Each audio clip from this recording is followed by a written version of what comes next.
بسم اللہ الرحمن الرحیم۔ السلام علیکم پیارے طالب علموں، امید ہے آپ سب لوگ خیریت سے ہوں گے اور اپنے گھروں میں محفوظ ہوں گے۔ علم میں اضافے کی دعا، ربی زدنی علما، اے میرے رب میرے علم میں اضافہ فرما، آمین۔ جماعت اول،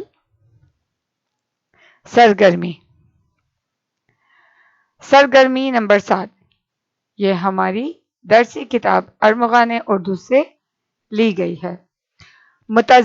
متضاد کا مطلب الٹ ہوتا ہے۔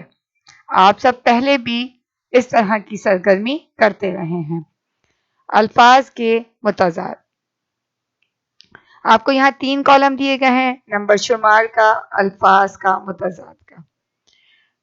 پہلا لفظ ہے چھوٹا، چھوٹے کے سامنے متضاد لکھا ہے ماند، یہ نہیں ہو سکتا ہے۔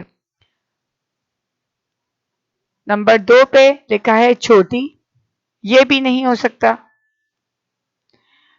نمبر 3 پہ لکھا ہے اچھا، یہ بھی اس کا متضاد نہیں ہو سکتا۔ 4 پہ لکھا ہوا ہے بڑے، جی ہاں، چھوٹے بڑے۔ نمبر 2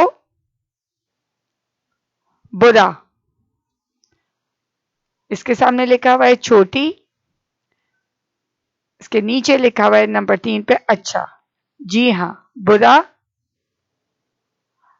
اچھا۔ نمبر 3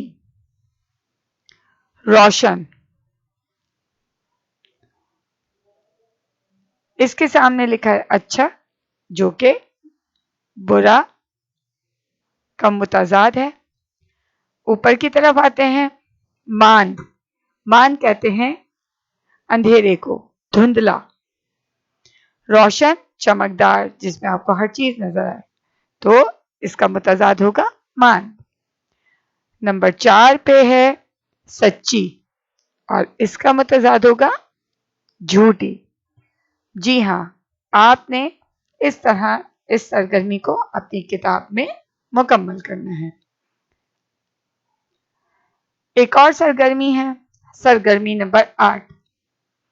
یہ بھی آپ کی درسی کتاب ارمغان اردو میں صفحہ نمبر 56 پر موجود ہے۔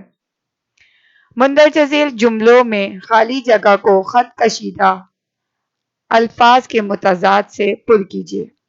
آپ کو یہاں پہ جملے دیے گئے ہیں اور ان جملوں میں جو خط کشیدہ الفاظ ہیں، جیسا کہ یہ جس میں انڈر لائن ہوئی ہوئی ہے، اس کے متضاد لکھنے ہیں۔ جیسے کہ نمبر 1، چھوٹے بچے کسی بیماری کی وجہ سے ہسپتال میں داخل ہوتے ہیں تو ڈیش پریشان ہو جاتے ہیں۔ جب چھوٹے بیمار ہوں گے تو گھر کے جو ہوں گے وہ بڑے